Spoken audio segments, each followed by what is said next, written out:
My boss suddenly fired me and, due to his own stupidity, forced me to wipe the data from my work phone and computer. Now he's begging me for help. This story happened when I held a managerial position at an IT company that serviced small businesses. It occurred in the third year of the company's existence, shortly before it collapsed like a house of cards. As always, names have been changed to protect the innocent and the idiots. I joined this company a month after it opened. I was the only PC repair specialist and field technician. They paid me a quarter less than I could have earned at any other IT company, but they promised me a 10% stake in the company without voting rights. The owner knew IT but couldn't handle all the work himself. He understood he'd be stuck in the office handling sales and client acquisition, so he hired me to take care of all the technical work. Sure, I could have earned more elsewhere, but this was a chance to get in on the ground floor and actually help build the customer service department. I was just over 30 and thought it was a smart career move. Yeah, I was an idiot, chasing a dream. Oh well, financially, the business started with borrowed money from the owner's father-in-law, who ran a bank, a few other investors, and the state. I worked like a dog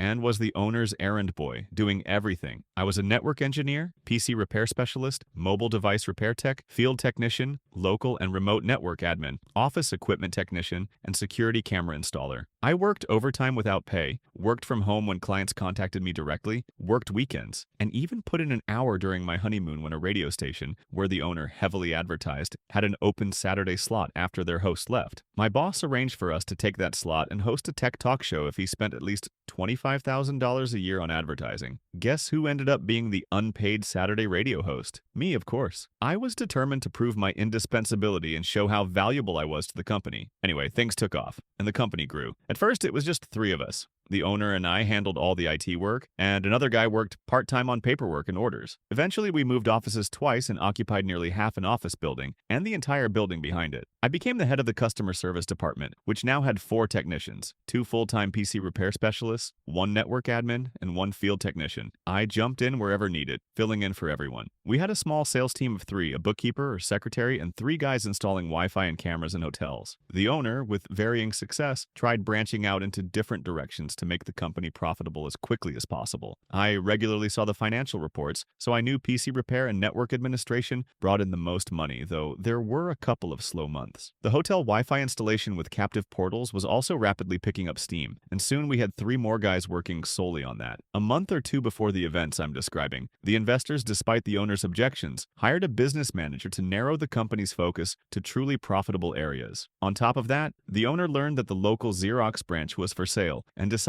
it was too good an opportunity to pass up. He bought it without even bothering to warn me. He just announced on a Monday morning that we were now the official Xerox representatives in the region. This expansion worried me because Xerox wasn't popular here. Everyone used Ricoh, Savin, or Lanier for office equipment. I clashed with the business manager a few times over my department's budget. He thought the company was overpaying the technicians and me, even though the technicians were already earning $3 to $4 per hour less than they could elsewhere, and I was losing $8 per hour compared to market rates, all while working tons of unpaid overtime. He also complained that we weren't bringing in new orders, which wasn't our job, that was sales, weren't upselling clients new equipment, again, not our responsibility, and that tickets should be processed twice as fast as was realistically possible. That's when I realized the end was near. It was a typical Wednesday. The morning IT department meeting went as usual. I assigned tasks, we discussed where everyone was on current projects, and we outlined what needed to be done by the end of the day. Standard stuff. The boss, as usual, wasn't there, but that didn't surprise anyone. Everyone went about their tasks, and I was out in the field that day. Around noon, I was tinkering with a printer at a client's law firm when a client from a transportation company called, asking if their new computers were being delivered today. They had ordered 10 new desktops. One of our guys was supposed to finish installing the necessary software, after which the field technician would pick up the equipment, deliver it, and set it up. It was already 15 minutes past the scheduled time when they called. I assured the client they were next on the field technician's list and that he'd head to them as soon as he finished with his current client. Probably just delayed at the site. I didn't think much of it. Sure, my colleague was running a bit late, but he was reliable and hardworking. If he was delayed, there was a reason. I tried calling his work phone, but no answer. Odd, maybe he just didn't hear it. I left a voicemail and texted him to call me back, then went back to work. I called the office reception, and they said the colleague hadn't picked up the computers, but they were packed and waiting in the office. I fixed the printer at the law firm, but the lawyer asked me to come back later that day to help transfer data for a court case. No problem. I logged an unscheduled ticket and set a reminder on my phone for later. I grabbed lunch and headed to the next client. I arrived at another site working on their embroidery machine, the heart of their business, when the transportation company called again.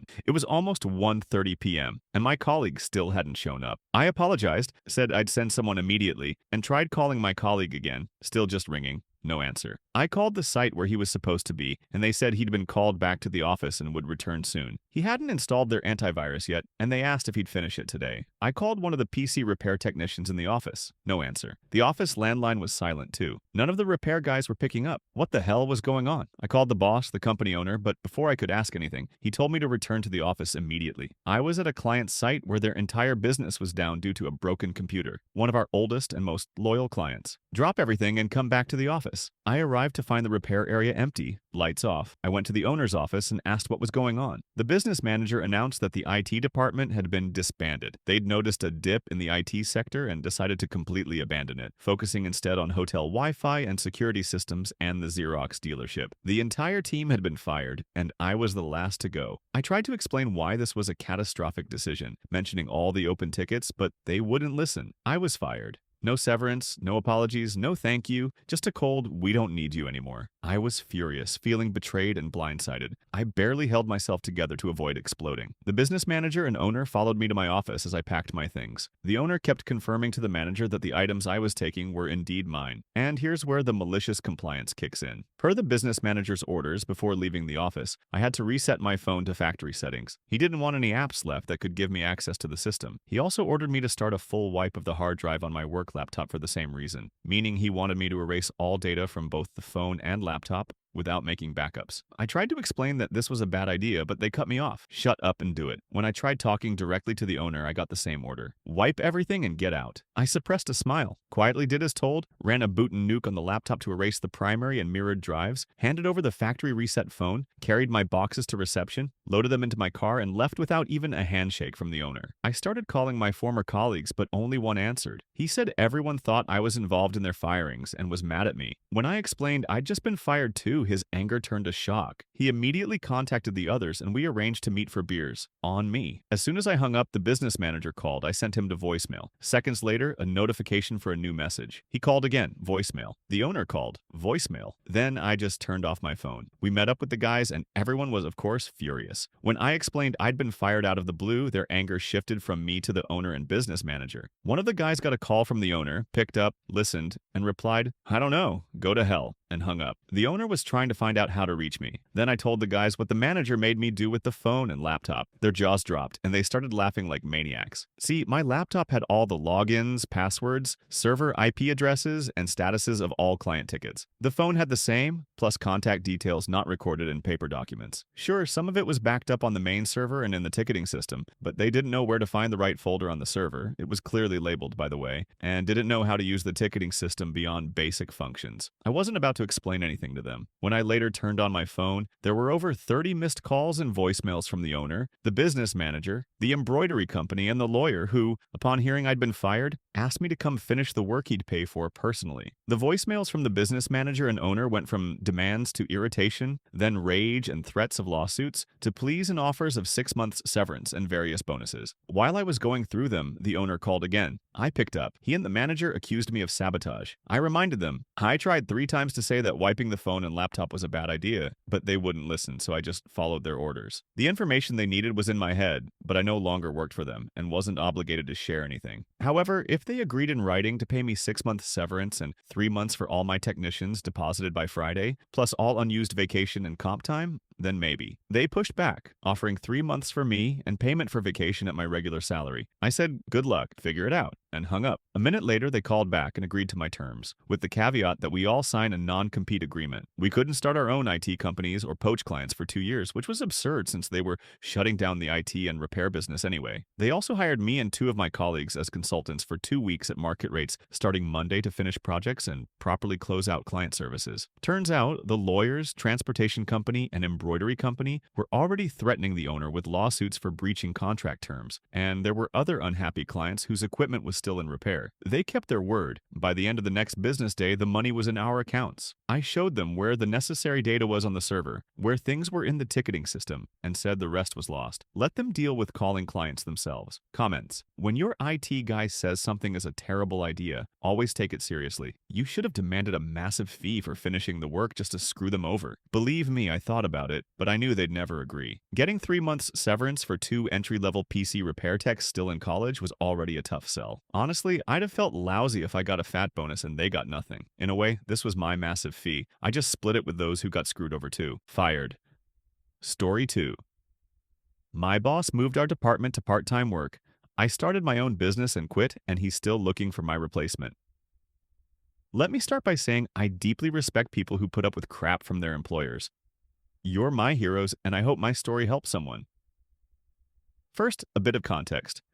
I live in a small country and work as an engineer in a very niche field. There are only about 15 to 18 specialists like me in the entire country. We also have strong unions, which suits most companies.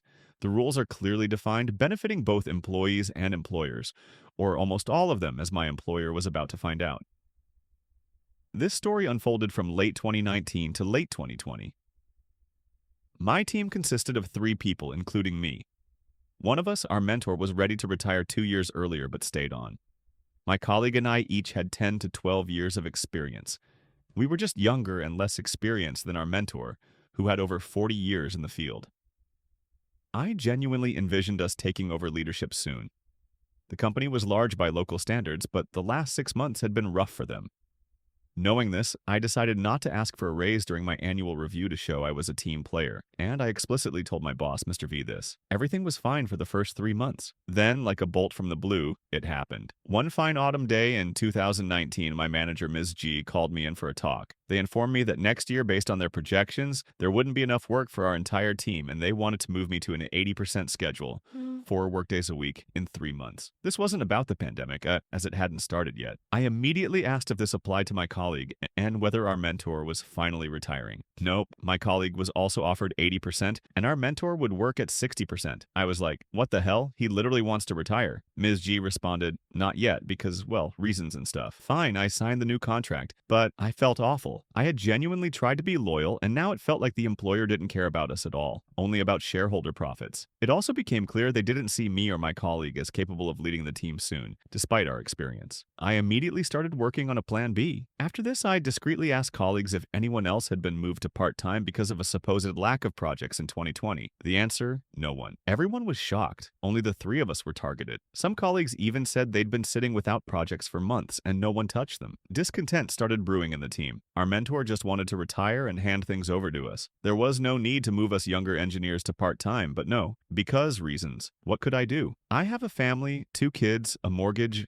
and more. The income loss was a real blow. I started thinking about side work. I'm an engineer. I could consult, right? My employment contract said I couldn't, but per the union agreement, if the employer can't or won't offer full-time work, I can do whatever I want in my free time, and they can't interfere. Plus, I could refuse extra work because I might have other commitments. Score. Me 1, employer 0. I started my own company. I bought a domain, made a website, and began calling and emailing potential clients, letting them know I was available for consulting. Of course, I first checked with the union's lawyers to confirm it was legal. They said it was, since I was fired and rehired part-time, I was free to do what I wanted in my spare time. It would have been different if I'd requested the part-time schedule myself. Great. Now I was working for myself. Score, me 2, employer 0. Almost immediately after signing the new contracts, the employer realized there was plenty of work and asked me to work more hours. I said, no, sorry, I have other commitments. In reality, I had none. I just stood my ground to make them admit their mistake. Time passed, and my savings ran out after about 3 months. We tightened our belts. Income was modest, though I managed a couple of consulting gigs in my free time. I went from sourdough bread to bland sliced loaves, from good beer to Bud Light, then no beer at all. What can you do? You've got to hustle. No more fancy coffee from the corner shop, just whatever I could find at the supermarket and brew at home. Gross. But I told myself it was temporary. Then, bam, a big order came in. I started working nights and weekends to keep up. And that's when everything went to hell because word of my side hustle got out. My boss's boss, Mr. V, called me, and we had a heated conversation about what I could and couldn't do. The dialogue went something like this in brief. Mr. V, think about how this looks for our company. Me? That's not my concern, Mr. V. I have a family to feed. Mr. V, this isn't what we expected. Me, hey, you cut my hours. You should know the rules. You can't dictate what I do in my free time. Maybe you should have thought about that before slashing my hours. Did you seriously think I'd just accept the income loss and not try to figure something out? Mr. V, then work more for us. Me, I have other commitments now. I can't let my clients down. Mr. V, now very angry. I suggest you think carefully, young man, before your next move. Me. I'll definitely think it over, Mr. V. Thanks for the call. In my head, I thought, arrogant jerk. After that, I called the union and explained the situation. By the end of the week, my employer got a call from the union's lawyers who had a chat with Mr. V and his team, explaining what they could and couldn't do. I kept working for myself. Mr. V was now gloomier than a storm cloud and stopped greeting me in the hallway. Score: me 3, employer 0. 2 months later, I submitted my resignation. 3 months after that, I was no longer working there. Then something especially satisfying happened. My colleague, not the mentor, the other one, asked if I wanted to team up and start our own company. Hell yeah, great idea. He submitted his resignation a month after mine, and we started working full-time at our own firm. Clients who relied on our services were thrilled that we'd entered the market as independent consultants. Business took off. Score: us 4, employer 0. My former employer has had vacancies for our positions open for ages. A month ago, our mentor told me he's finally retiring at the end of the year. He's almost 70. So, in less than 2 years, they lost all 3 specialists in a highly niche field due to bad management decisions. I wasn't surprised they couldn't find replacements. This field is so specific that I personally know almost every specialist and they're all happy with their current employers. Being a manager must be tough. Oh, wait, now I'm a manager. That's all the stories for today. I look forward to your opinions in the comments. Thanks for watching this video to the end. Check out our previous video, which you'll see right here,